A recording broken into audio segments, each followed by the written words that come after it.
Hello, Rob here, and coming up on R&B Reviews, what happened to Danny Torrance after his horrific adventure at the Overlook Hotel in The Shining?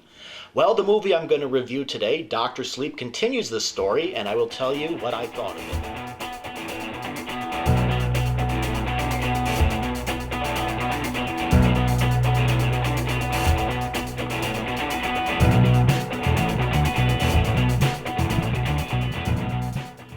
Dr. Sleep is a sequel to both horror author Stephen King's book, The Shining, and the 1980 film that was made by Stanley Kubrick and starred Jack Nicholson. Stephen King wrote the book Dr. Sleep after fans kept asking him what happened to Danny Torrance, and he even said that he often asked that himself. And in 2013, he published this book. It's set decades after the incident from The Shining. An adult Danny, played by Ewan McGregor, is trying to overcome the memories and ghosts of his 1 year he spent at the Overlook Hotel. He ends up in a small town in New England where he uses his gift to shine to comfort the dying at a hospice. One day, Dan meets a young teen named Abra Stone who also has the gift to shine. But meanwhile, there's a group of these sort of soul eaters led by Rose, played by Rebecca Ferguson, who lives off the steam that the children with the Shining produce when they are slowly tortured to death.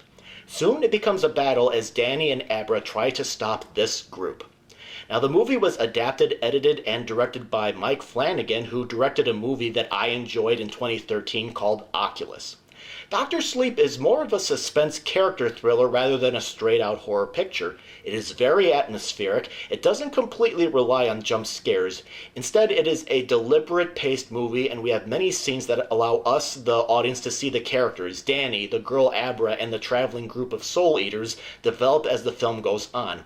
And we get to know their personalities, or at least get an idea from them.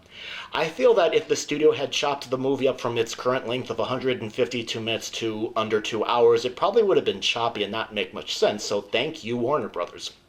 Now, as many of you may or may not know, Kubrick made changes to The Shining that Stephen King didn't like, but I think Flanagan did a good job at balancing the story to appeal to both audiences that are familiar with the movie and those that are familiar with the two books. And he does manage to use his own style without resorting too much to Kubrick's anyway.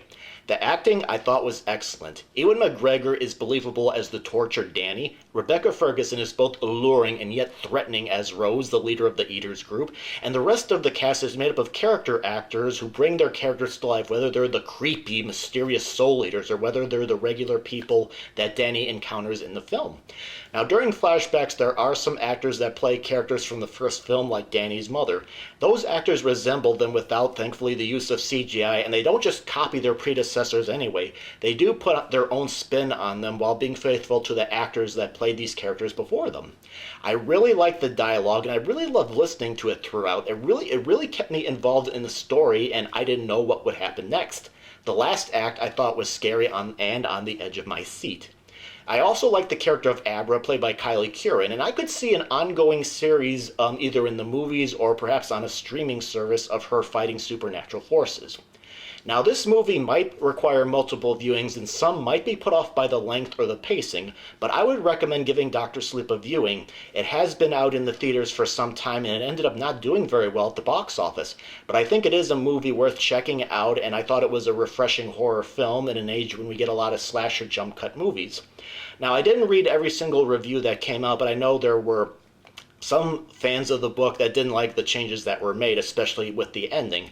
But I'd say this, I thought, as a movie, I really enjoyed it, and I thought it was a refresher. So if it's still playing by you, and if you're looking for something different, check it out.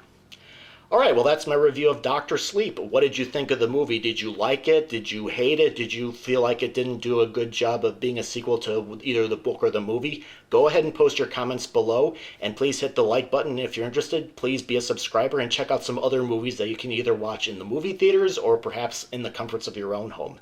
Thank you very much for watching.